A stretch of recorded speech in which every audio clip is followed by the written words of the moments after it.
Está começando mais um episódio do Mesa 1, uma produção Altec Sistemas. Eu sou Hélida Queiroz, CEO da Altec, e hoje vamos receber ele, que é advogado, dono de restaurante, empreendedor com mais de 15 anos de experiência no mercado de alimentação, é tutor da Polity Academy e fundador da Acelera Contabilidade, um escritório especializado em negócios do food service. Seja muito bem-vindo, Sérgio Fernandes. Obrigado, Hélida. Obrigado pela oportunidade, pelo convite de estar aqui com vocês. E, nossa, é bom ter amigos, né, que dão essa enchida de bola na gente. Imagina, super merecido. Sérgio, a gente está muito contente com a tua estada aqui conosco, né? Afinal de contas, o tema que a gente vai abordar é um tema muito importante e necessário para tratar sobre gestão eficaz de restaurantes, que na verdade serve para todos os segmentos, né? Eu queria também aproveitar o teu conhecimento para falar um pouco sobre redução de impostos, né? Como que a gente pode falar sobre aumentar a lucratividade, tudo trazendo uma visão mais estratégica de você que está aí tocando esses dois cenários, esses dois universos. Então, nosso bloco 1, a gente começa com Tá na Mesa. Vamos começar falando sobre gestão financeira no dia a dia. Pensando em tudo que essas empresas, esses restaurantes, esses bares, os clientes que nós atendemos têm de desafio, o que você me diria que são os principais erros, os mais comuns que você vê acontecendo hoje em dia? O principal erro é a pessoa que quer tocar um restaurante de orelhada, né? Como assim? É o cara ou a mulher que... Eu sou carioca, tá, gente? Então, às vezes eu vou falar o cara, mas entenda-se como uma pessoa. Perfeito, tranquilo. É a pessoa que gosta de comer. Sim. E quer abrir um restaurante porque gosta de comer, ou gosta de cozinhar e quer abrir um restaurante porque gosta de cozinhar, é um hobby dela. Muito frágil esse motivo, né? E aí eu digo que ela vai perder um negócio e um hobby, porque ela vai passar a ter raiva daquilo.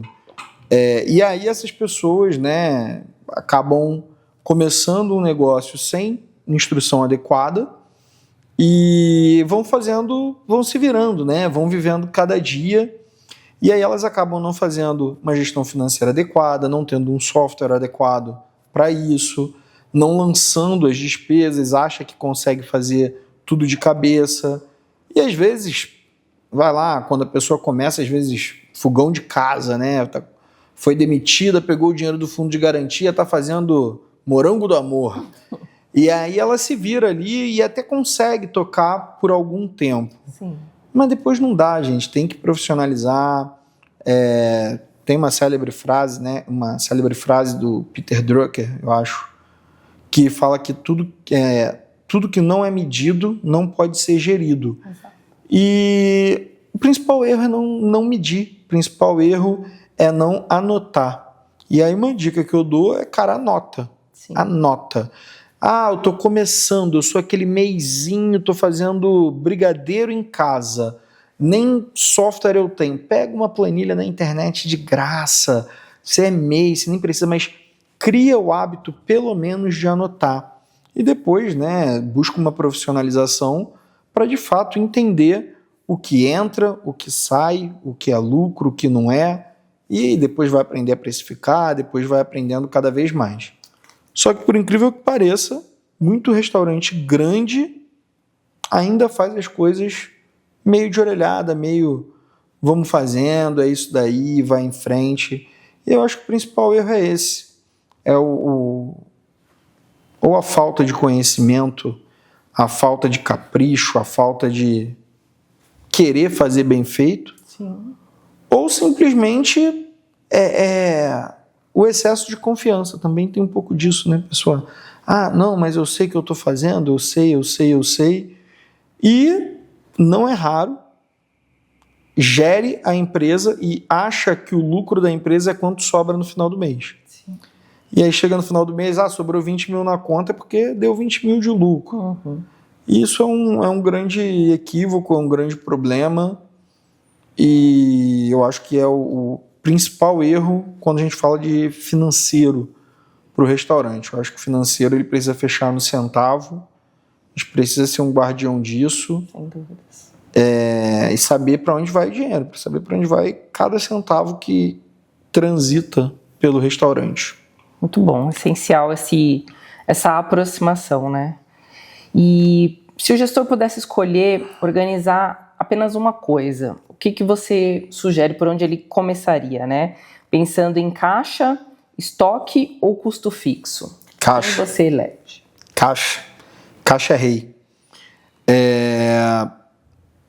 Uma empresa funciona com estoque ruim, com excesso de estoque, com coisa estragando, com coisa faltando, que aí sai quem nunca, né? Meio da operação, acabou a Coca-Cola. Meu Deus, corre no Açaí, no Atacadão, qualquer lugar. Corre no vizinho, pede mussarela, enfim. Estoques desorganizados causam isso, mas uma empresa sobrevive assim. Inclusive com quebra. Olha, acabou aqui o item tal. Sobrevive mal, mas sobrevive. Deixa de servir o prato aquele dia, faz uma adaptação. Mas funciona. Custo fixo caro, acontece. E óbvio, né? Custo a gente tem que estar sempre procurando cortar. Mas uma empresa consegue sobreviver ali. Consegue sobreviver até no prejuízo. Ela pega empréstimo, ela se vira, mas ela consegue, aporta, os sócios aportam. É uma coisa que é bem comum em restaurante, né? Pelo menos no Rio de Janeiro tem muito disso. O restaurante vira quase uma pirâmide, né? Deu problema, tá faltando dinheiro, vende um pedaço. Aí passa um tempo, deu problema, tá faltando dinheiro, vende um pedaço. Deu problema, e as pessoas vão vendendo, né? E vão fazendo uma pirâmide. Mas até sem lucro, uma empresa consegue funcionar. Só tem uma coisa que quebra qualquer empresa: falta de caixa. Não dá para você chegar lá, aqui em São Paulo, qual empresa de energia? Enel.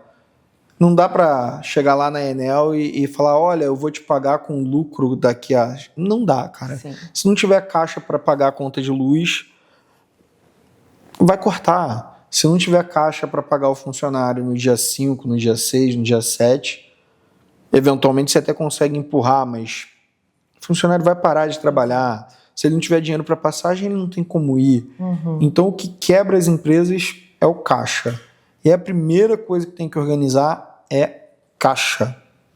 DRE, Sérgio. Muito bom, muito importante. Tem que fazer DRE, mas foca no caixa. Até porque restaurante, o ciclo financeiro do restaurante, ele é muito próximo do real, né? Sim. Você não compra num restaurante para pagar em 30, 60 e 90. Você compra à vista ou 15 dias. E já quando a gente vai para recebimento, também, ou é no prazo, ou é um dia, 30 dias, mas é considerado disponível, bem curto, né? É tudo muito curto. Então é possível gerir. E aí, gente, aos mais puristas, dá licença, tá? Fica à vontade. Mas é possível gerir um restaurante pensando só em fluxo de caixa durante algum tempo. É possível até organizar o fluxo de caixa como se fosse uma DRE e gerir assim por algum tempo. Pelo menos até o empreendedor pegar o traquejo, entender a diferença de caixa e competência e depois profissionalizar um pouquinho mais. Mas nesse momento que o cara está com tudo desorganizado, foca no caixa. Caixa é rei, né? Tem uma analogia que fala que lucro é o... Se uma empresa fosse o carro, o lucro seria o óleo e o caixa a gasolina. Um carro funciona sem óleo? Funciona. Você liga, consegue até andar uns 100 metros, vai fazer barulho de lata e vai bater o motor. Mas ele anda ali 100 metros. Sim. Sem gasolina ele nem liga.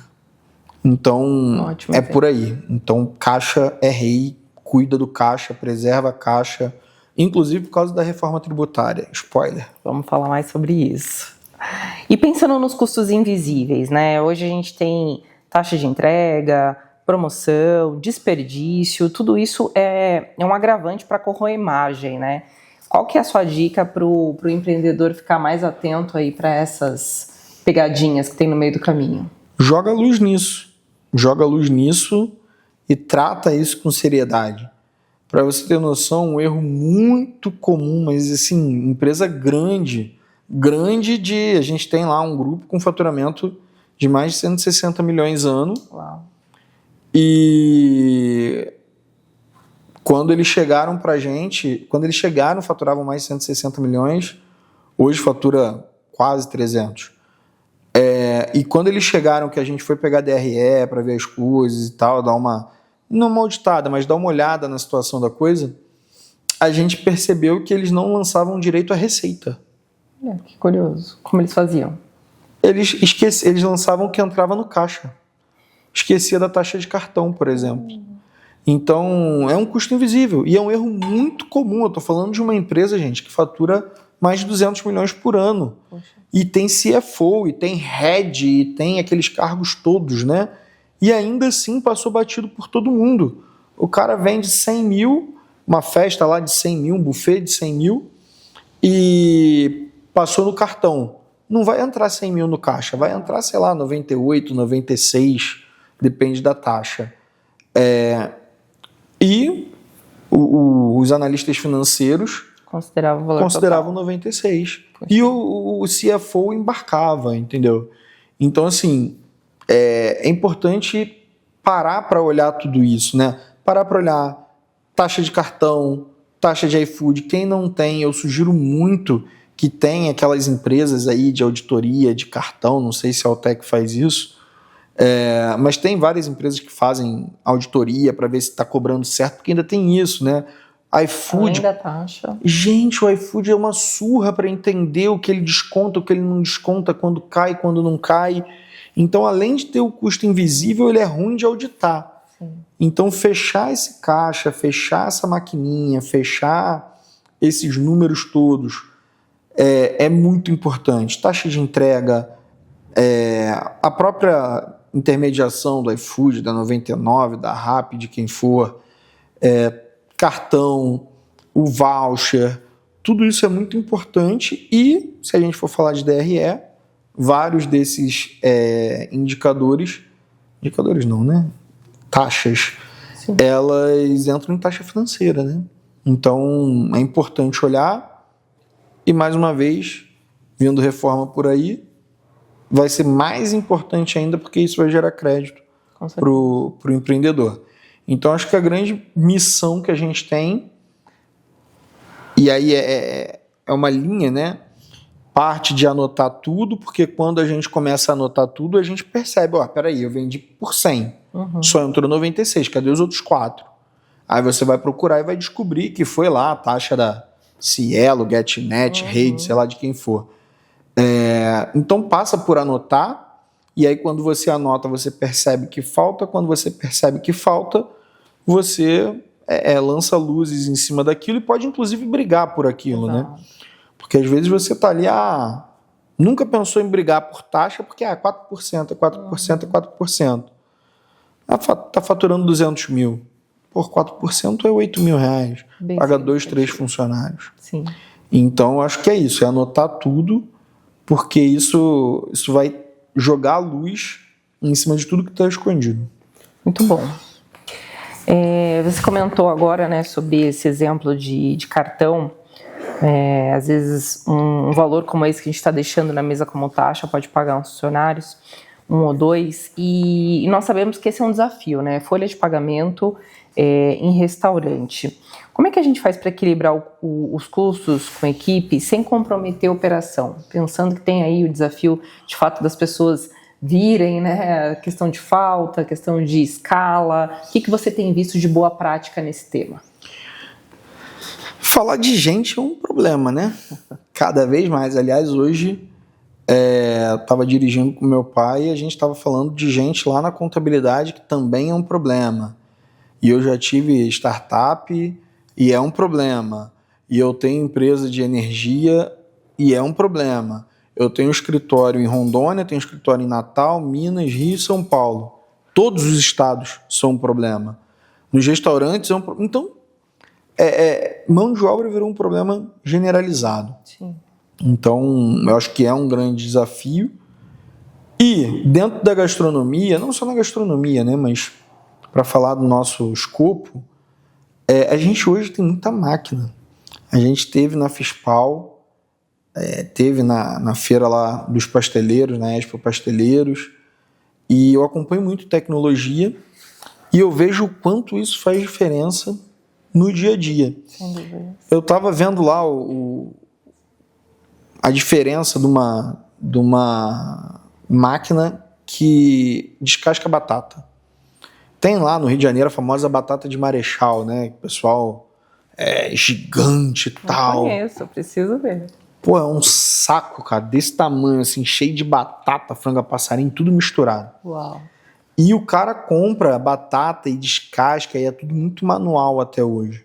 Imagina quanto esse cara não gasta de CMO dele, né, o custo com a mão de obra, para descascar aquela batata. Sim. Tem aquele L'Entrecote, né, o restaurante que é só batata com bife. Quanto ele não gasta para descascar batata? E aí você pega lá uma máquina descascadora de batata, que vai custar aí 6, 7 mil reais para 5 quilos, bota 5 quilos de batata, tem maiores para 10, para 20 quilos, bota lá a batata, aperta o botãozinho, dali a 20 minutos você volta, ela já está toda descascada. Que sonho. Tem uma que faz a portuguesa, que é mais rápido ainda, você chega a ser ridículo, você joga lá...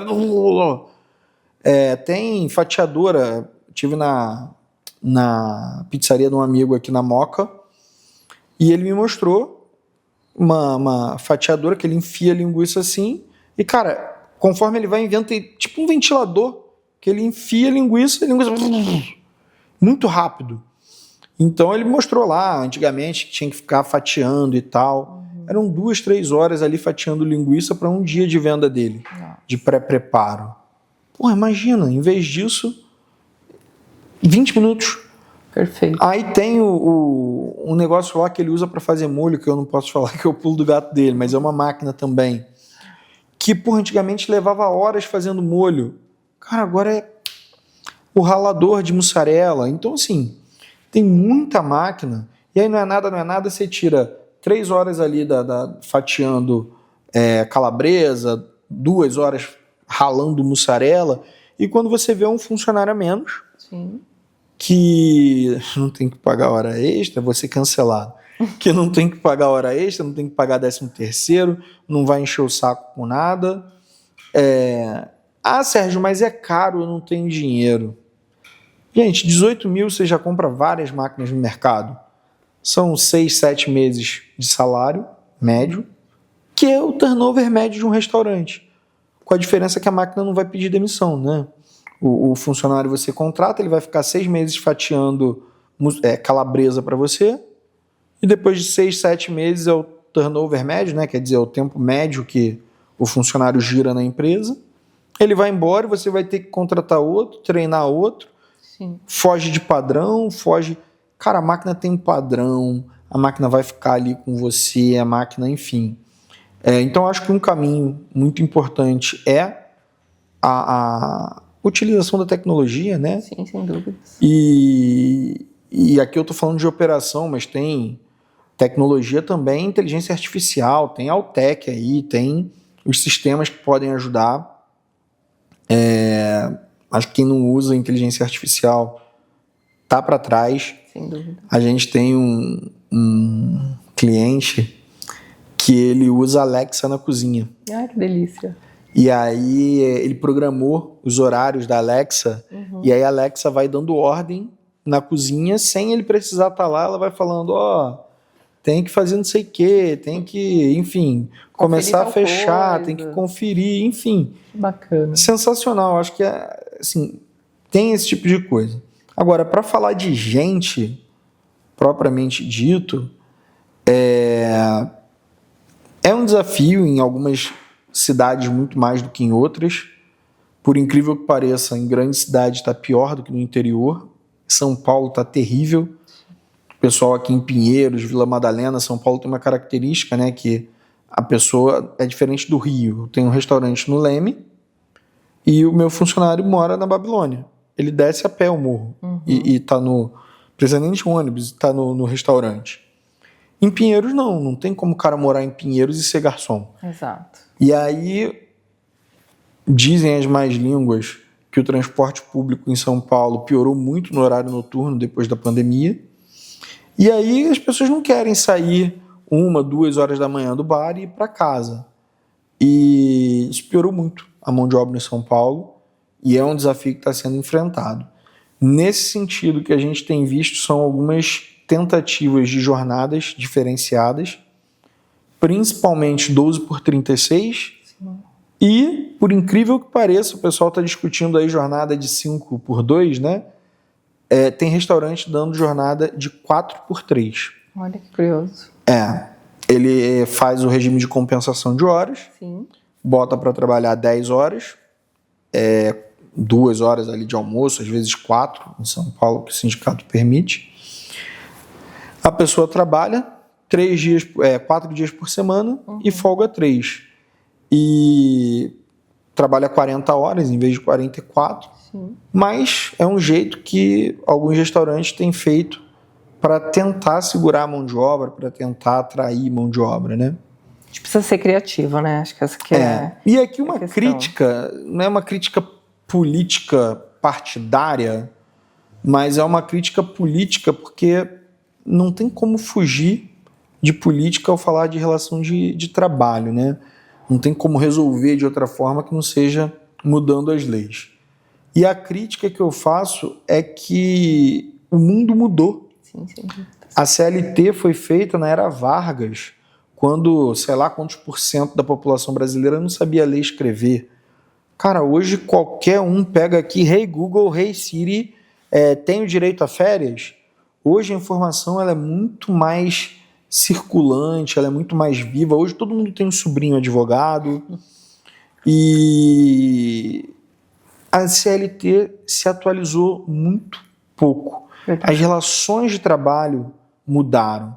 Aí você vê, está sendo julgado no STJ nesse momento a questão, STF, a questão do motoboy do iFood. Sim. iFood ou qualquer plataforma de entrega, né? E já tem uma sinalização muito clara de que vai ser permitido, de que não tem relação de emprego ali. E é óbvio que eu entendo que é diferente o cara no iFood. O cara no iFood, ele liga ali o aparelho celular dele a hora que ele quer, trabalha a hora que ele quer, para a hora que ele quer, enfim. Ele tem muito mais liberdade do que se o cara estiver trabalhando na padaria, ali, na pizzaria ali da esquina, que tem frequência, horário de chegada, horário de saída. Óbvio que eu entendo essa diferença, eu não sou idiota. Mas, gente, o cara no iFood faz R$4.000, R$5.000, pega o dinheiro na mão. O cara da pizzaria, se ele pagar 2,5 pro cara, isso vai virar 5.000 quando colocar os custos indiretos. Exato. E aí o que hoje é uma realidade que a gente vive em todos os segmentos. Você paga R$2.500, R$3.000 para um funcionário, que já é um salário bem acima do salário mínimo, por exemplo, dos pisos de categoria, mas um garçom, por exemplo, ganhando 2.000 mais a gorjeta, né? Mas um garçom ganhando 2.000, ele sabe que se ele pegar uma motinha e for entregar no iFood, ele ganha 5. Exato. Então como é que você consegue ter mão de obra? Um cara de departamento pessoal no escritório, cara, ele pega o Uber, vai dirigir, ganha 3, 4. E aí você tá ali oferecendo 2,5. E aí pior, né? Você paga 2,5, mas esse cara te custa 4. Sim. Então, assim, tá muito difícil para as empresas conseguirem criar e reter talentos por causa dessa conjuntura, né? Ficou muito fácil esses empregos paralelos que estão sendo reconhecidos pela legislação, e é óbvio que eles têm mais flexibilidade, só que do outro lado, daqui a pouco não tem mais gente para o emprego formal. E você vê alguma movimentação de revisar essa CLT tão arcaica? Não, vejo ao contrário. Eu vejo que os sindicatos têm ganhado muita força, têm feito umas exigências absurdas, a meu ver, inclusive, como é que eu posso... Fica à vontade, você está em casa. Contestáveis, assim, são curiosas, a gente precisa entender o que está por trás disso. Mas a gente vê sindicato mandando fazer seguro de vida, seguro funerário, plano de saúde com uma empresa específica. Pô, peraí, por que tem que ser essa empresa? Qual é a vantagem real que está sendo concedido para o funcionário, sabe? Qual é a vantagem real daquilo dali para o funcionário? Ou será que tem alguém sendo comissionado? Será que tem alguém, primo de alguém que é dono da empresa? Não sei, mas... Minimamente questionável. Questionável é a palavra. Questionável. Eu acho que... E aí cobra... Porra, hoje em dia tem sindicato cobrando valor mensal, virou imposto. Cobra um valor mensal por funcionário que você tem na folha. E aí ele fala, não, você tem um piso de 1.800 se você pagar, sei lá, R$30 por funcionário para o sindicato, se você fizer seguro de vida, seguro funerário, tudo por empresa indicada. Aí o piso é 1.800. Agora, se não, você tem que pagar 2.100 para o funcionário e não precisa fazer nada disso. Gente, pelo amor de Deus, será que está sendo pensado realmente no funcionário aí? Porque, porra, ele está negociando com o dinheiro que é do funcionário. Sim. Em vez do cara ganhar 2.100, ele baixa o salário do cara, ou permite que se baixe o salário do cara para 1.800, para 1.900, desde que você pague uma farpelinha para ele, sindicato. Então, assim, o que eu tenho visto é o contrário. Eu tenho visto os sindicatos se fortalecendo e de um jeito muito estranho, de um jeito que eu nunca vi antes nesse país. Curioso. Fiquemos atentos, então. E agora vamos falar um pouquinho sobre tributação e conformidade legal. Nós sabemos que manter o restaurante em dia com o fisco é tão importante quanto servir bem os clientes.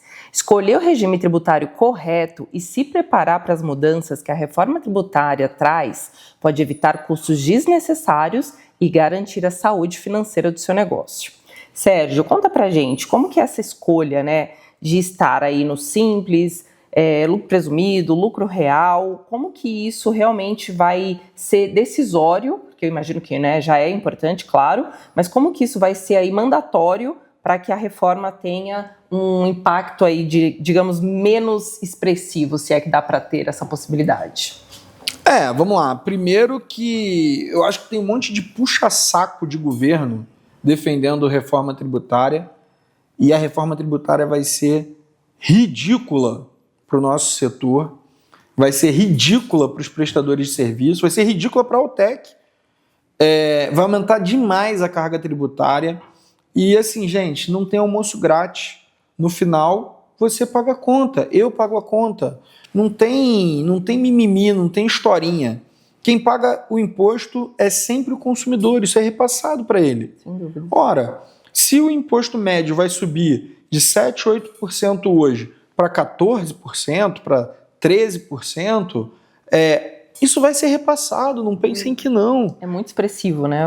É isso, e assim, a reforma tributária, ela vai pesar no varejo, ela vai pesar na prestação de serviço, e para você que está assistindo a gente, dono de bar, restaurante, de food service em geral, se prepara que a reforma tributária vai pesar no teu bolso, vai ser bastante ruim para o segmento. Hoje, a gente tem, falando do cenário atual, a gente tem o Simples Nacional, que de Simples ficou só no nome, o lucro presumido e o lucro real. Basicamente, tem lá o microempreendedor individual. Eu não vou nem dar tanta prosa para ele, porque é R$7.000 por mês, né? É pouco significativo. É muito pouco significativo. Mas ainda assim tem que se tomar cuidado. O cara, quando vai sair do MEI para o Simples, tem um jeito certo de sair. Porque se você sair do jeito errado, exemplo básico, tá?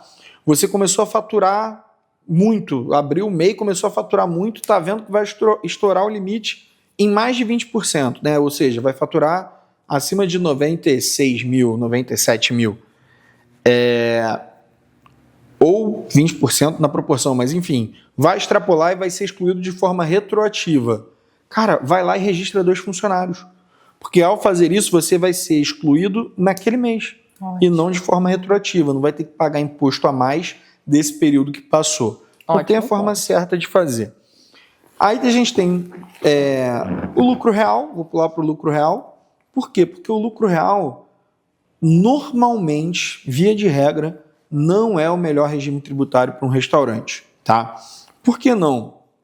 A gente tem uma regra básica do lucro real, que é o número mágico de 9,6%. Né? Se o negócio, seja ele qual for, tiver uma margem de lucro superior a 9,6%, ele opta pelo presumido. Se ele tiver inferior a 9,6%, ele opta pelo lucro real. E ora, a gente espera que um restaurante tenha uma margem superior a 9,6%. Sim. Então começa por aí. E o segundo ponto mas não é nem esse o grande problema do restaurante. Porque se você pega hoje um delivery que está com margem muito apertada e tudo, eventualmente você vai pegar uma galera ali com 8%. Uhum. Mas é o PIS e COFINS.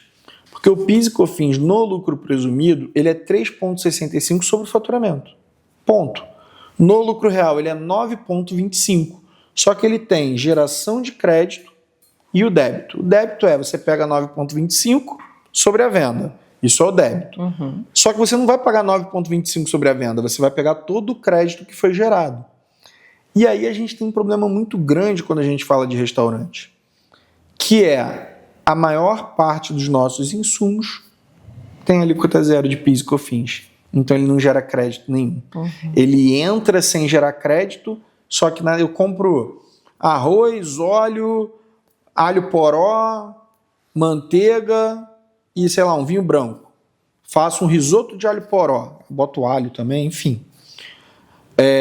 Faço um risoto de alho poró. Disso tudo, só quem me gerou crédito foi o vinho, que vai gerar, sei lá, 50 centavos da minha ficha técnica. Poxa. E aí o meu CMV vai ser de, sei lá, R$12, eu vou vender a 45, vou vender a 40, um risoto de alho poró. E aí eu pago 9,25 sobre 40, menos o crédito. Só que nada me gerou crédito. Uhum. Então acaba sendo 9,25 sobre uma parcela muito grande.